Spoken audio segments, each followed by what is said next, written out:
బాప్తిస్ము తీసుకున్నప్పుడు మన బాప్తిస్ము తీసుకోకముందు మనిషి తీర్మానం ఏమిటంటే నేను పూర్తిగా దేవునికి నేను సరెండర్ అయిపోతాను, లోబడిపోతున్నాను నేను. సో కనుక నేను ఇక నా చిత్తము నేను చేయను, ఇంకా నేను ప్రభు నేను నీ చిత్తము నేను చేస్తాను. This is death. నేను పూర్తిగా నా చిత్తాన్ని నీకు అప్పగించుకుంటున్నాను. సో కానీ కార్నల్ మైండ్ ఏమిటంటే, కార్నల్ మైండ్ అది మనిషి చిత్త ప్రకారంగా అతను జీవిస్తాడు. కానీ బాప్తిస్మం తీసుకునేటప్పుడు బాప్తిస్మంలో మనిషి చేసే వాగ్దానం ఏమిటంటే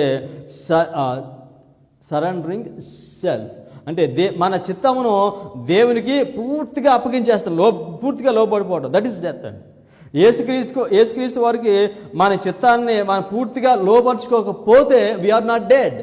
అది బాప్తిజం తీసుకోవాలంటే లెక్క. సో నీటిలో ముంచి లేవచ్చు, కానీ బాప్తిజం తీసుకోక మునుపు మనం చేయవలసిన తీర్మానం ఏమిటంటే దేవునితో, ప్రభా నేను ఇక నుండి నేను నా చిత్తం నేను చేయను ప్రభా, నేను ఈ రోజు నుంచి నీ చిత్తమే చేస్తాను నేను. సో అందుచేత నీ చిత్తము నేను చేయటానికి నేను పూర్తిగా నేను నీకు లోబడిపోతున్నాను, పూర్తిగా నేను నీకు లొంగిపోతున్నాను. అదర్ వర్డ్స్ లోబట్టం కదా, లొంగిపోతున్నాను నీకు. సో నేను నీకు లొంగిపోయి నేను నీ చిత్త ప్రకారంగానే నేను జీవిస్తాను అని తీర్మానం చేయడం, that is baptism, that is death. ఈ తీర్మానం చేసి బాప్తిజం తీసుకున్నప్పుడు then you have a relationship, marriage relationship with Christ. So ఎందుచేత ప్రభా నేను నీకు లొంగిపోతున్నాను, నేను నీ చిత్త ప్రకారంగా జీవిస్తాను, ఇక నుంచి నా మాట ద్వారా కానీ నా తలపు ద్వారా కానీ నా క్రియ ద్వారా ఇక నా చిత్తం నేను చేయను ప్రభా, నేను నీ చిత్తమే చేస్తాను. This is called baptism my brothers and sisters.